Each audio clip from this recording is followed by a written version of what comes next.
চাচা, আমার শরীর ভালো নেই, আমার জন্য দোয়া করবেন, কখনো ভুল করলে ক্ষমা করে দিবেন। আপনার চক্ষু শীতল হয়ে যাচ্ছে, হঠাৎ আপনার মনে হলো নামাজ পড়া উচিত। আপনি দৌড়ে গেলেন আপনার রবের কাছে।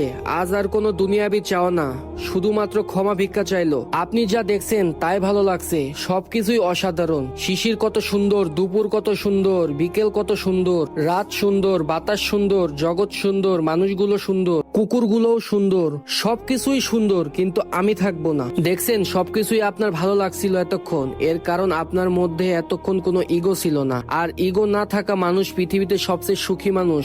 আর আমরা কখনো মৃত্যুর কথা ভাবতেই চাই না। সো গাইস, আজকের ভিডিওটা এই পর্যন্তই, এতটুকুই ছিল। আশা করি গল্পটা আপনার কাছে ভালো লেগেছে। যদি আজকে গল্পটা থেকে কিছু একটা শিখতে পারেন, তাহলে অবশ্যই ভিডিওটাতে একটা লাইক দিয়ে দিবেন এবং নতুন হলে চ্যানেলটিকে সাবস্ক্রাইব করে দিবেন। সো দেখা হচ্ছে নেক্সট কোনো গল্প নিয়ে। আল্লাহ হাফেজ।